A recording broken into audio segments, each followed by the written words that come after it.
You open your eyes. You're alive.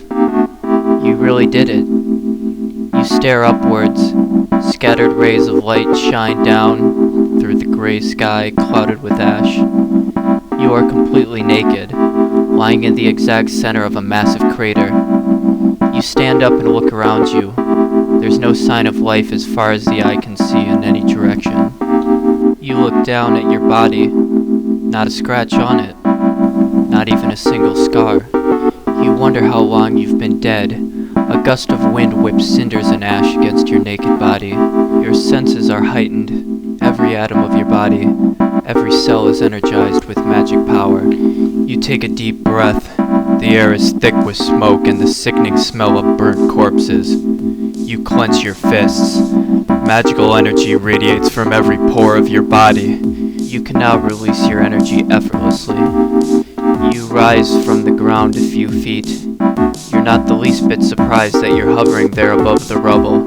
It seems like second nature to you. You know what you must do. A blue streak rips through the cloud of ashes. You hover above the clouds for a moment, looking up into space. Massive demon warships the size of cities hover in low orbit. You soar higher into the sky. The air becomes thin. You hold your breath as you continue upward. You head towards the biggest warship you see. As you draw near, you notice rows of open hatches on the belly of the behemoth ship. This must be where they drop the ground troops.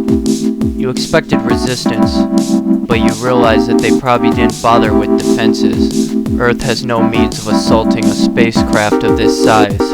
You easily slip into one of the hatches. You take a deep breath. A single guard patrols the hangar, his back to you. You notice a katana at his side. In a flash, you are behind him. You rip the blade from its sheath, clasp your hand over the demon's mouth and slit its throat with his own weapon. The blood feels warm on your hand.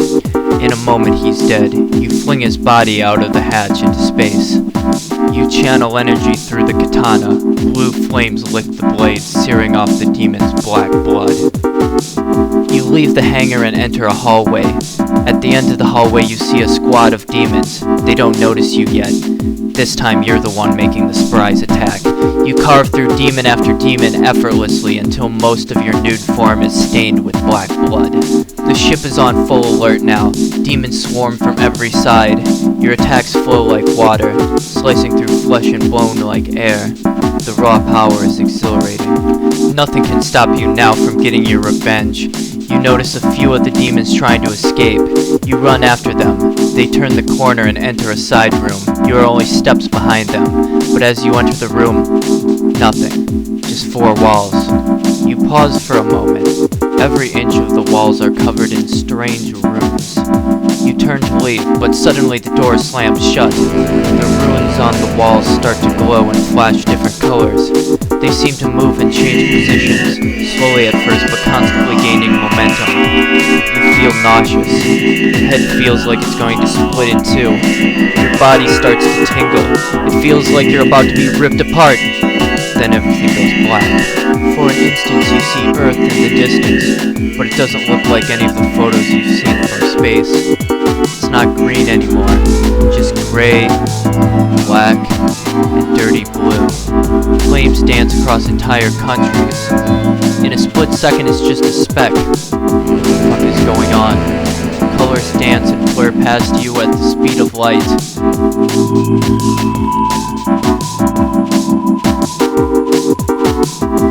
Before you realize what's happening, it's already over. I'm standing on solid ground. Stone. Deep in some rancid old tunnels. Ahead of me are the demons who had tried to escape me moments earlier. I'm suddenly aware that my katana is still in my hand. But before I can attack, I notice something in the distance. Further down the old tunnel, I see people. Humans.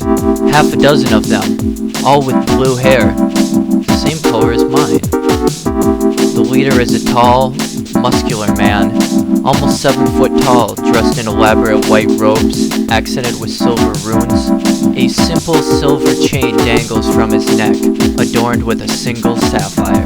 He swings his massive white sword with wild disregard. The ivory blade cuts through demon flesh like butter. He wields the blade with wild disregard in the confined space, etching deep grooves in the walls of the tunnel. The stone offers no resistance against the powerful weapon. Suddenly his eyes meet mine. He pauses for a moment and I distinctly see him mouth the words, "What the fuck?" I have no idea where I am or who these people are, but if they're fighting demons, they're friends. I charge into the fray. The demons are easily dispatched by our pincer attack. That's pretty good for a naked dude. The man chuckles at me as he slings his massive blade over his shoulder, inadvertently tearing a huge gouge in the ceiling. I can't stay here. I've got to go back. My home is under attack, and I think it might already be too late. The man frowns. Sorry, kid. These portals only go one way. Seems like every time we destroy one, there's 3 more the next day. You don't say anything. Hey, listen, kid. Everyone here has lost someone they love to them. We're all in the same boat here. My name's James. James Hope, captain of the 3rd squad of the Sapphire Kingdom. And you are? Adam. Adam Savanovich. James turns around. Hey, get Adam a robe. Listen, I'll explain everything when we get back to the base. I see you can fight, so you can join us as we finish our patrol. Sound good? Yeah, it did sound good. One of the other mages hands Adam a blue and white robe. It fits very comfortably. I walk next to James as our squad moves through the maze of tunnels. I notice his sapphire pendant glow. He looks down. I guess he noticed the same thing. It's a gift from my mother. Or so I'm told. You see, I grew up as an orphan. I've never seen it glow like that before. You must have a good heart. Obviously, it doesn't know me very well. James laughs. You can't help but laugh, too. You realize it's the first time you've laughed in a long, long time.